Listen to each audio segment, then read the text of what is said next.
Welcome to the Veterans Corner, and thank you for inviting us into your home today. I'm Greg Gagne, a veteran advocate. The Veterans Corner primary mission is to help veterans with employment, and the secondary mission is in meeting their needs by bringing employers, nonprofit agencies, and veterans together. We do this by interviewing employers, nonprofit agencies here on the Veterans Corner. So if you are a veteran or know of a veteran that needs assistance, give me a call at 315-3259. If you are an employer or a nonprofit organization who wish to participate on the show, just give me a call at 315-3259 as well. This is a free service. Let's make a difference this year for our veteran heroes.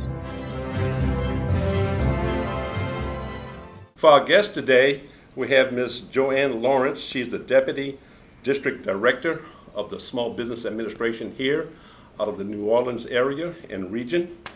And she's here today to share with us information about the SBA as well as working with existing business owners, entrepreneurs, and as such. And of course, she has a lot of information, guys. So, Ms. Joanne, it's nice to have you on board. Thank you. Thanks for having me. Okay, talk a bit louder. Okay, all right. Well, tell me just what goes on with the SBA, what you do. Okay, well, there is so much that the Small Business Administration does. Our goal is to be the advocate for all small businesses. So we aid, we counsel, we assist, and we advocate on behalf of small businesses. So we work with them to start businesses, to grow, to expand, and simply put, just to help businesses or entrepreneurs get in business, stay in business, grow and expand. That's our goal. To stay in business. Yes, to stay. That's a good way of doing it, to stay in business. To stay in business. Just when did the SBA actually started? Got any little history on this? Well, since 1953, we've been in existence to assist small businesses. It was recognized that there was a need for someone to be an advocate for small businesses. So that's where SBA comes in. Okay. Yeah. Well, that's good. I know I've met you at a number of events around the state. Yeah. And every time you go there, or rather we meet, you provide a lot of information. Yes. And the last time we met was over at the Red Cross Center in Baton Rouge. Yes.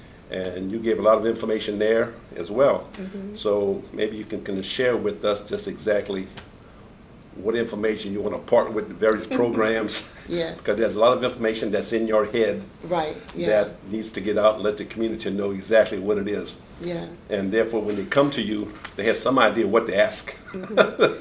Yes, exactly. So from the beginning, if someone is thinking about starting a business, we encourage them to take advantage of the free services that are available to them. So they can come by, they can speak to one of our SCORE counselors, and SCORE counselors are counselors to America's small businesses. So with a SCORE counselor, SCORE mentor, an entrepreneur can sit down and discuss their ideas that they may have for going into business. If they need someone to walk with them, then that's where the mentoring piece comes in. They can actually sit down with that SCORE volunteer, go over their plan, their proposal, and then there's no cost for that assistance. SCORE also provides workshops. And so there may be a nominal fee associated with that. It just depends on what's being provided if they have to bring in an outside instructor. Another source of free assistance is our small business development centers. So they're our arms out in the community, if you will. So we have centers across the state, and the entrepreneurs or the small business owners can go in and sit down and talk to one of the small business development center consultants or counselors about what it is that they want to do. And also with the small business development centers, if that client is looking for financing, the small business development center can assist them in putting together their loan proposal.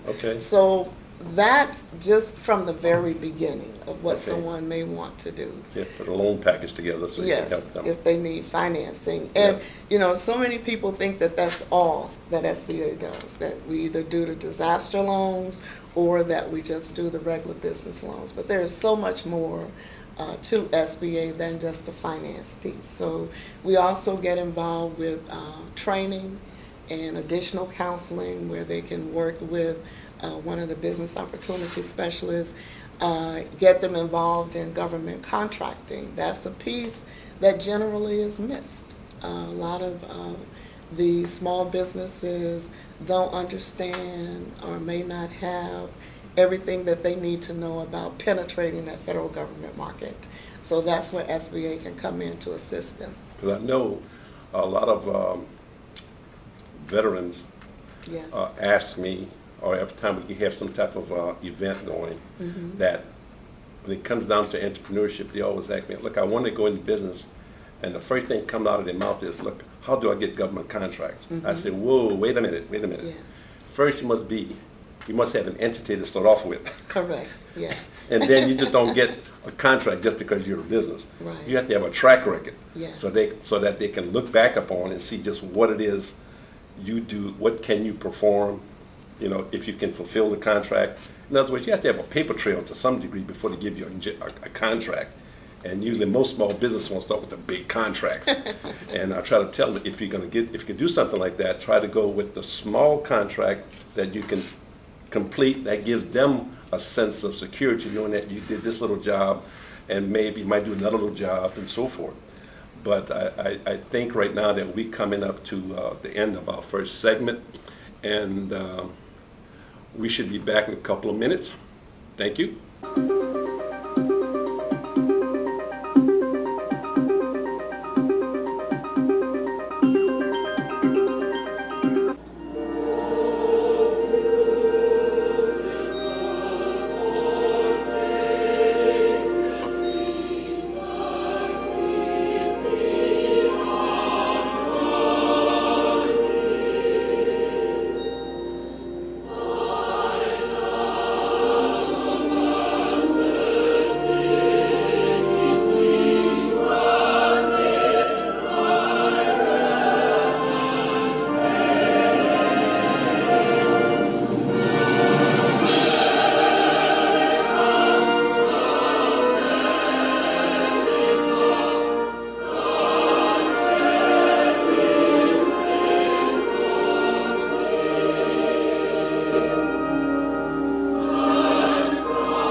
Okay, we are back with Ms. Joanne Lawrence with the Small Business Administration, and she's going to pick up where I think she left off, and she may jump into another subject that concerns veterans and business owners and so forth.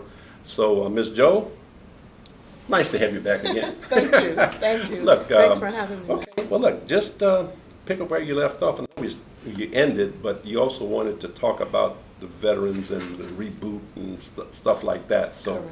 Go for it. You mentioned our being at on the previous segment, our being at the Red Cross. Well, we were there for our annual Veterans Conference. And that conference was started to reach veterans who are already in business, but also those who are interested in starting a business.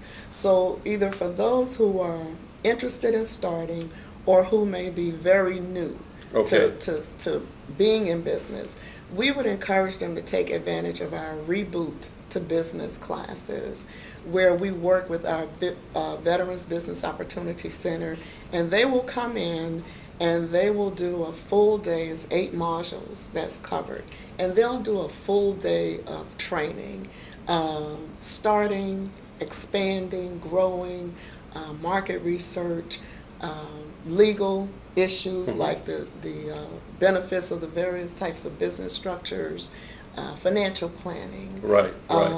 Also, looking for financing. And a key component, which you mentioned on a previous segment, about accessing government contracts. Right. And then we end with the resources that are available to assist the veterans with that. And regarding the government contract, one point that you made on the previous segment was having that track record. Right. And it's okay to start with a small contract. A mistake that many small businesses will make is they will lose sight of that entryway, which is performing on a smaller contract successfully, and that can lead to the larger contracts. Yeah. Yes. You mentioned track record. Right. A track record is key. The government wants to see that you've actually performed something successfully. Yes. So don't turn down the small projects because your eyes are on the bigger deals. Right, right. The smaller projects will help you get to those bigger deals. With respect to the government contracting for small businesses in general, there's a 23% goal of the $500 billion that the government spends annually to go to small businesses. How much again you said that was? It's 23% of $500 billion. That's what we estimate the government spends annually. And so for the small businesses part, 23% is the goal that has been set. And we've exceeded that goal for the 4th consecutive year. We've exceeded that 23% goal. For veterans, there's a 3% goal. Okay. For women-owned small businesses, a 5% goal. For the hub zone, historically underutilized business zone firms, 3% goal. And for small disadvantaged businesses, there is a 5% goal. So we have those individual goals for the special interest groups. Okay. So we want to work toward assisting those small businesses in penetrating that federal government marketplace. So that's why our office in Louisiana will go across the state and we will do hands-on training sessions, walking the participants through completion of the various registrations, completion of the certification applications. We don't want anyone to have to pay for that. So we always say, if you get on a site and somebody is asking you for $500, $600, $700, you're not on an official government site. So leave that site immediately. Yes. and contact our office. Yes. Because, there are small businesses out there that are looking to make money just like they are. But we don't want our entrepreneurs in Louisiana to have to pay for something that's available to them at no cost. Now, when you say small business, what is considered to be small business? The small business size standards. What's the limit as far as is it income of say $2 million a year or less? Okay, it depends upon the industry. Okay. So, for instance, if we're dealing with a special trade contractor, like a roofing or painting or mechanical, that's a special trade category under the primary industry classifications of 238. And that size standard is $15 million. Okay. If it's an engineering firm, the size standard is $15 million.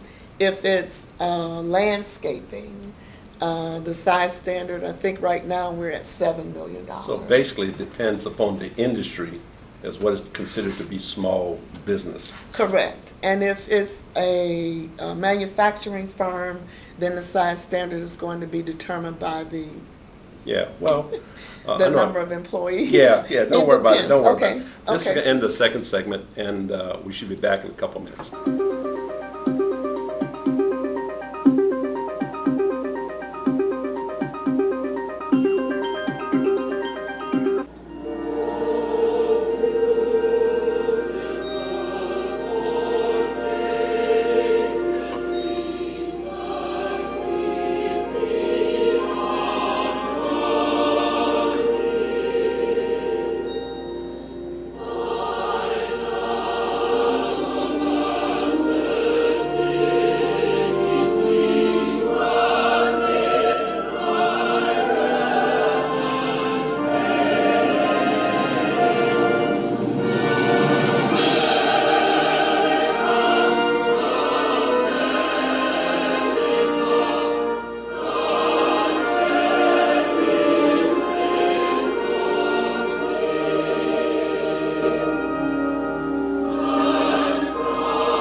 Okay, we're back with Miss Joanne Lawrence from the Small Business Administration, and she's going to pick up where she left off.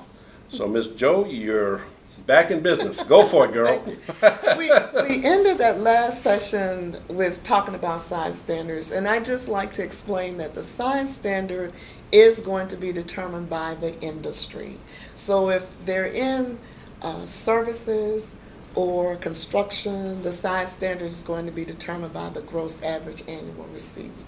If they're in manufacturing or supply, then the size standard is going to be determined by the average number of employees. And that for the procurement, that average number for manufacturing and supplies can range anywhere from 500 employees to 1,500 employees. And with the construction and service industry, the size standard can be as high as 36.5 million. So it just depends. It just depends upon the industry. It depends upon the industry. So how do they find out about that information? Well, if they want to know their size standard, they can check our website, our government, SBA.gov/size. Size, okay. Yes, and they will get the listing of the various North American Industrial Classification System, or NAICS codes, and the applicable size standard for their industry. If they have trouble locating their size standard, they can always contact our office. So they can email me, which is joe.lawrence3@sba.gov, or you can call our main number, which is 504-589-6685, and we can help them with that. But the size standard will be determined by their industry. So we've been talking about government contracting, and I'd just like to add a little bit more to that. Yes, please do. Anyone who wants to do business with the federal government has to be registered in the System for Award Management. Right, SAMS. SAM. Right. Okay, so if you get on a SAM site and they're asking you for money, you're on the wrong site. Right. I encourage you to check or the audience to check our website, calendar of events website, sba.gov/LA for Louisiana. Because we're doing workshops across the state all the time. Right. We've done them so much that if you have trouble logging into SAM, updating your profile, completing your profile, you can call us and we can probably walk you through it. So take advantage of that. We do the same thing for all of the federal government certifications, like for the Section 8A Business Development Program, the Woman-Owned Small Business Certification Program, HubZone Certification, and the Veteran-Owned Small Business Certification. We do those workshops on a regular basis, and we encourage everyone to take advantage of that, because our goal is to keep Louisiana up there in terms of the dollars that are awarded to firms in Louisiana. So, for instance, like in fiscal year 2016, we did about $2.4 billion to Louisiana firms. In fiscal year 2015, we did $2.5 billion to Louisiana firms. In each of those years, in excess of $900 million went to small businesses. So Louisiana firms are taking advantage. I always like to ask, were you one of those businesses? Well, I'll tell you what, I'm glad that you stated that you have surpassed your goals as far as for, I guess, the minority contracts, or say veteran contracts, or different and small disadvantaged contracts. We did another associate and I went to Fort Polk. And talked with the procurement officer there about contracts. He said they set aside 1% for minority contractors and disadvantaged, so forth. They never reached the 1%. And I was amazed at that. You know, I mean, to what I understand, Fort Polk has their own budget. They don't. But just the idea that they said that they cannot meet their goals kind of set me back a little bit. I'm saying, what's going on here? Or you're reaching out, you know. I got involved with another individual trying to get involved with the government, providing his product to the military commissary. Okay. So I went through a number of people, got to the person in charge in Virginia, and that person was in charge of the entire military commissary around the world. Okay. And they don't meet theirs either. Okay. And I'm saying, what's going on here? But I hate to end like this. This is going to end the show, because really this is getting interesting with Miss Jo here. So, but hopefully we will get another show with her. Thank you.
Thank you for inviting us into your home today. Please spread the word around about the Veterans Corner Show. I'm Greg Gagne. Call me at 315-3259. Thank you, and God bless America.